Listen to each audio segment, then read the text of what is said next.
24 años han pasado desde aquel histórico 16 de enero de 1992, cuando se firmaron los acuerdos de paz, los cuales anunciaban el fin de la guerra en El Salvador y se daba inicio a un proceso de reconstrucción social que buscaba alcanzar una verdadera democracia.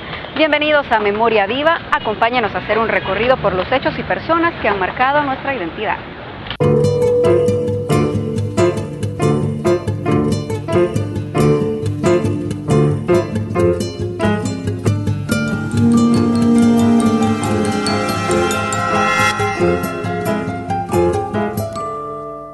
Fue el 31 de diciembre de 1991 cuando se anunció al mundo entero que las partes en conflicto en la guerra de El Salvador habían acordado ponerle fin al conflicto en el que murieron más de 70,000 personas.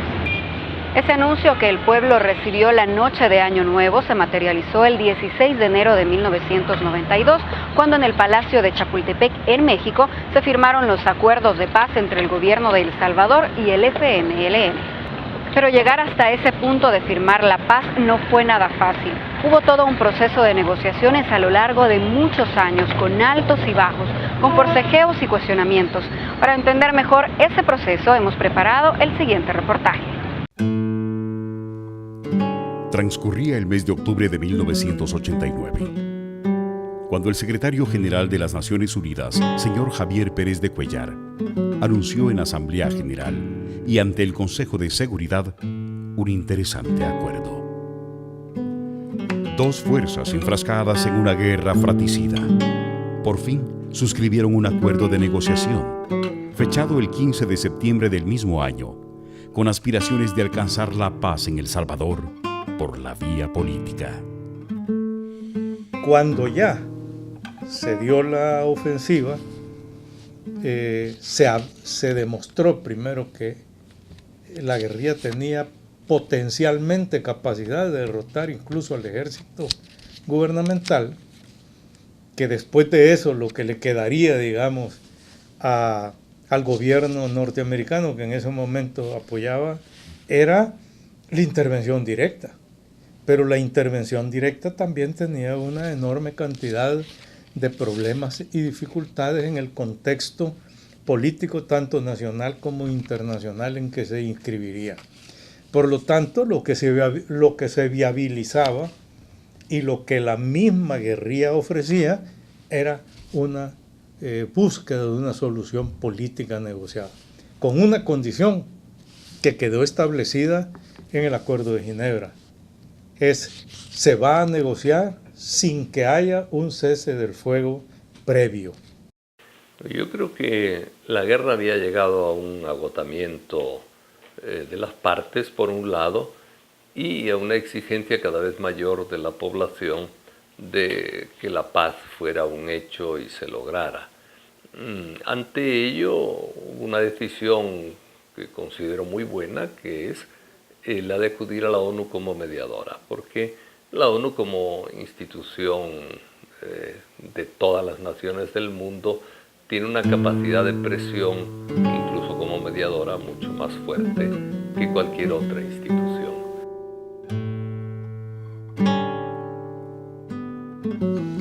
No podemos perder de vista nosotros también que en toda esa situación se dio también la bomba que estalló en Fenastra, el asesinato de Febe y otros compañeros sindicalistas, que habían además demostrado un gran espíritu de reactivación del movimiento popular urbano, ¿verdad?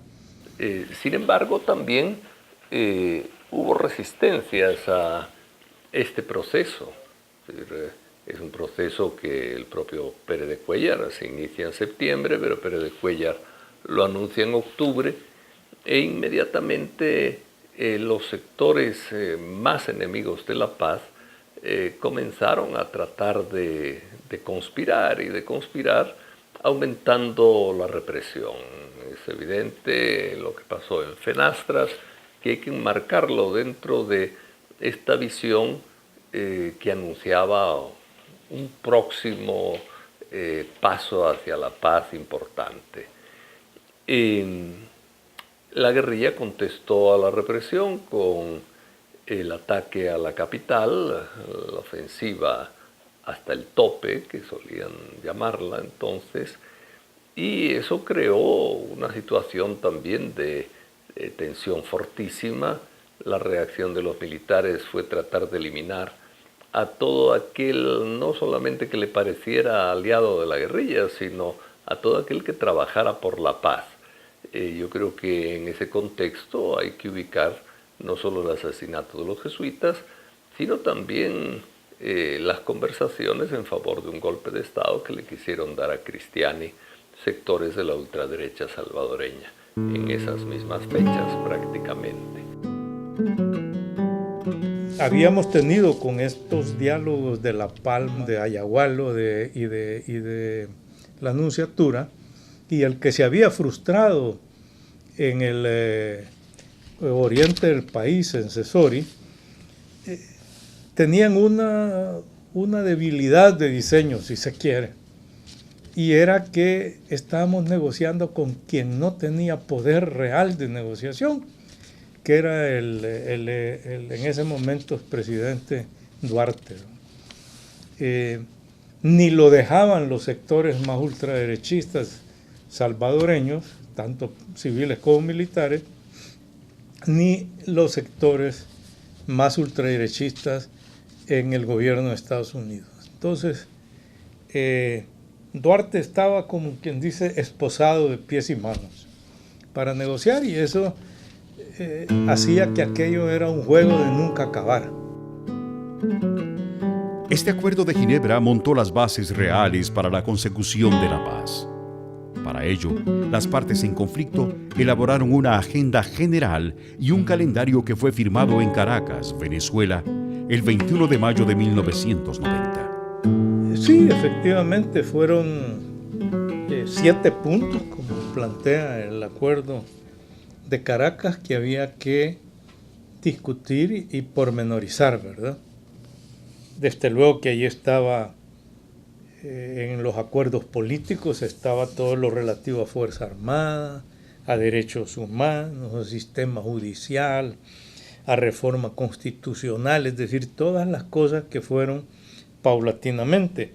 Y una vez alcanzados esos acuerdos políticos, se llegaría a el cese del fuego, a la búsqueda también de la reinserción de los excombatientes de ambas fuerzas y la incorporación como fuerza política de la guerrilla a la lucha política electoral, digamos, ¿verdad? En ese sentido, yo creo que la salida política del FMLN fue una salida política exitosa que permitió que la mayor parte de sus líderes, tanto a nivel alto como a nivel intermedio o bajo, pudieran integrarse en el mundo de la política y de algún modo ir construyendo o reconstruyendo su vida y su inserción en la sociedad desde la política. Creo que no es fácil copiar este esquema salvadoreño en otras situaciones donde un movimiento de izquierda, guerrillero, etcétera, no tenga la fortaleza y el arraigo popular que tenía el FMLN en El Salvador.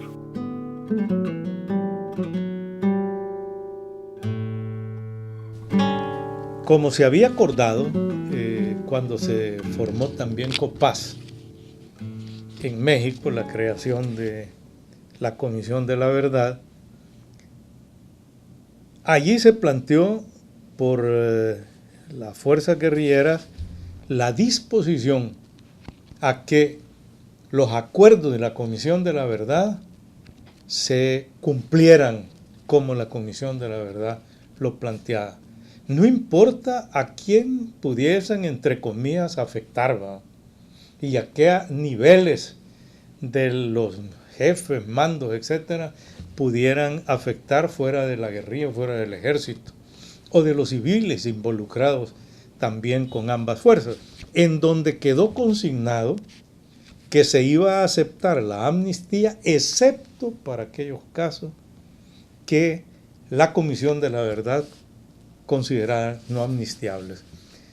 Eso, desde luego, después se frustró, ¿verdad? Porque en el momento en que salieron las declaraciones de la Comisión de la Verdad y inmediatamente después el grupo ad hoc para depurar a la Fuerza Armada, las fuerzas políticas que tenían representación en la Asamblea Legislativa en ese momento, de manera vertiginosa y en contra de lo que había sido acordado, aprobaron la Ley General de Amnistía, en donde aquel acuerdo de Copaz en México se echaba a perder.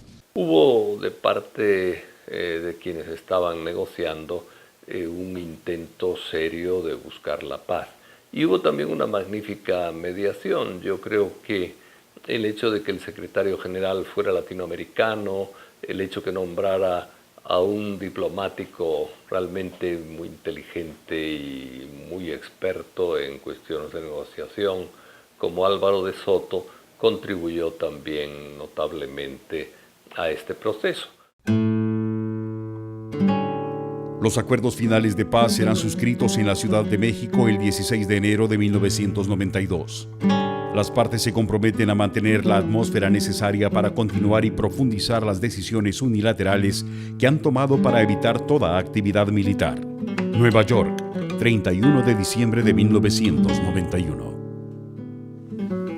Recuerdo que estábamos en Nueva York, en Naciones Unidas, y que allí incluso se tuvo que detener un momento el reloj, ¿verdad?, para ultimar el último detalle. El último detalle tenía mucho que ver con la extensión de la tierra que se podía dar a los excombatientes, y eso había creado un pequeño impasse, pero rápidamente, digamos, se solucionó, porque la fuerza tanto del estado de ánimo nacional como internacional, como en las mismas Naciones Unidas, como el hecho concreto de que terminaba el mandato de Javier Pérez de Cuéllar, un secretario general que había estado en toda la negociación y que era latinoamericano, y que posiblemente la persona que era electa,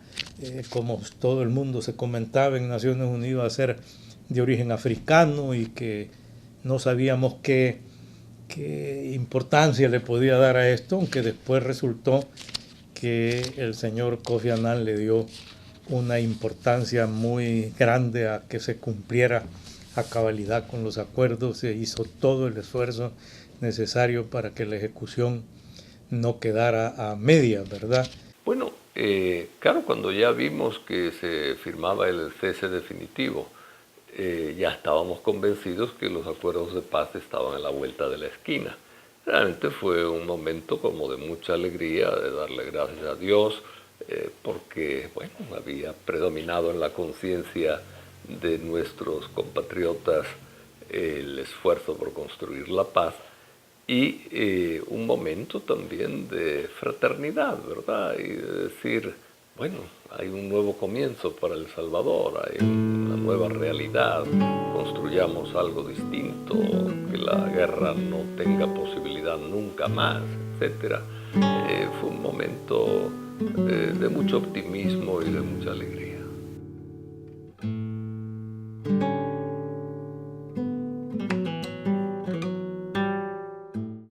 El documento final de los acuerdos de paz abordaba áreas fundamentales como la depuración de la Fuerza Armada, la creación de nuevas instituciones como la Policía Nacional Civil, la Procuraduría para la Defensa de los Derechos Humanos y el Tribunal Supremo Electoral.